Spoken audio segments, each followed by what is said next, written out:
Hi friends, welcome to my channel Kalyani kitchen.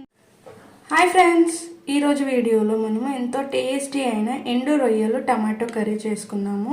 Taste మాత్రం చాలా బాగుంటుంది. ఒక్కసారి నేను చెప్పిన ప్రాసెస్లో ట్రై చేసి చూడండి. ఫ్రెండ్స్, కొత్తగా ఎవరైనా మన ఛానల్ చూస్తున్నట్టయితే ప్లీజ్ సబ్స్క్రైబ్ చేసుకోండి ఫ్రెండ్స్. లైక్ చేయండి, షేర్ చేయండి, అలాగే కమెంట్ కూడా చేయండి. వీటిని ఎలా క్లీన్ చేసుకోవాలో చూద్దాము. ఫస్ట్ ఇలా హెడ్ తీసేసుకోవాలి. అంతే, చాలా సింపుల్. ఇలా క్లీన్ చేసుకున్న తర్వాత వాటర్ వేసి మంచిగా క్లీన్ చేసుకోవాలి ఒక 2 times. ఎందుకంటే అంత ఇసుక అవన్నీ ఉంటాయి ఫ్రెండ్స్. కంపల్సరీ వాటర్లో వేసి ఒక 2 times అన్న వాష్ చేసుకోవాలి. ఫ్రెండ్స్, కర్రీకి సరిపడినంత ఆయిల్ వేసుకోవాలి. 2 tablespoons వేస్తున్నాను నేను.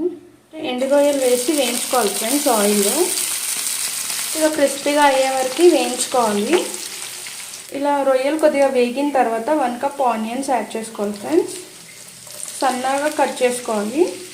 ఆనియన్స్ తొందరగా మగ్గడానికి 1 tablespoon సాల్ట్ వేస్తున్నాను.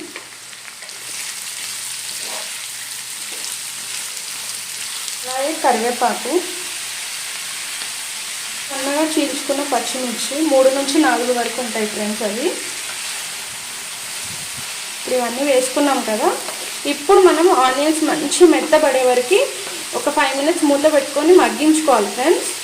మొత్తం సాఫ్ట్గా అయిపోవాలి ఆనియన్స్. అలా అయితే మంచిగా ఆనియన్స్కి రొయ్యల ఫ్లేవర్ పట్టి చాలా టేస్టీగా అనిపిస్తుంది మనకి కర్రీ. ఒక 5 minutes ఉడికించుకుందాము ఫ్రెండ్స్. ఒక 5 minutes అయింది. ఒక 1 tablespoon అల్లం వెల్లిపాయ పేస్ట్, అలాగే 1 tablespoon పసుపు బాగా మిక్స్ చేసుకోవాలి. రెండు ఇలా సైడ్ కనుక్కోవాలి ఫ్రెండ్స్. అనుకొని టమాటోస్ యాడ్ చేయాలి 1 cup. ఇలా వేసుకోవడం వల్ల ఏంటంటే టమాటోస్ కూడా తొందరగా మగ్గుతాయి. మిక్స్ చేసేయద్దు. 1 tablespoon సాల్ట్ వేసుకున్నాం కదా ఫ్రెండ్స్. ఇప్పుడు ఇంకో 1/2 teaspoon వేసుకోవాలి టమాటోస్ పైన నుంచే. అలా అయితే తొందరగా మగ్గిపోతాయి. ఇంకో 5 minutes ఉడికించుకుంటే సరిపోతుంది మనకి. ఫ్రెండ్స్ చూడండి, టమాటోస్ మగ్గిపోయాయి. చూసారా, ఇలా వేసుకోవడం వల్ల సాఫ్ట్గా అయిపోయినాయి. అదే మనము ఆనియన్స్లో వేసి కలిపేసి ఏమంటే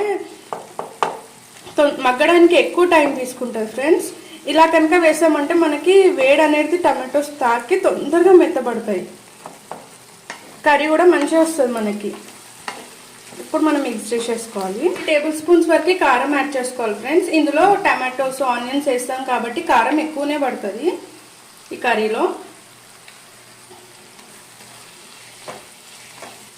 అంతే ఫ్రెండ్స్, చాలా సింపుల్గా చేస్తాను నేను ఈ కర్రీ. ఎక్కువ మసాలాలు యాడ్ చేయను, ఎందుకంటే మనకి ఇందులో ఎండు రొయ్యలు వేస్తాం కదా.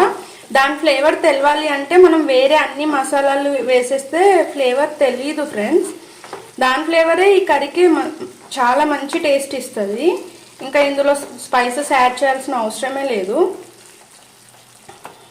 అన్ని కర్రీస్ మసాలాలు వేసుకొని చేసుకుంటే దాని ఫ్లేవరే తెలియదు కదా ఫ్రెండ్స్. కొన్ని ఇలా కూడా చేసుకుంటూ ఉండాలి. ఇప్పుడు కారం వేసాం కదా, ఒక 2 minutes మగ్గనిచ్చి కొద్దిగా వాటర్ యాడ్ చేసుకోవాలి. ఎందుకంటే మనం కారం వేసుకున్నాం కదా, అది కూడా ఉడికితే టేస్ట్ బాగుంటుంది. ఇప్పుడు ఈ వాటర్ కూడా దగ్గరకు వచ్చే వరకు ఉడికించుకోవాలి. ఇంకో 2 minutes ఉడికించుకుంటే సరిపోతుంది ఫ్రెండ్స్. ఆయిల్ పైకి తేలింది కదా, మనకు కర్రీ అనేది రెడీ అయిపోయింది. లాస్ట్లో కొద్దిగా కొత్తిమీర యాడ్ చేసుకున్నాం. అంతే, ఇంకా కర్రీ రెడీ అయిపోయింది ఫ్రెండ్స్. బట్ టేస్ట్ మాత్రం చాలా బాగుంటుంది ఎండు రొయ్యలు టమాటో కర్రీ. ఒకసారి ట్రై చేయండి friends. Thank you for watching.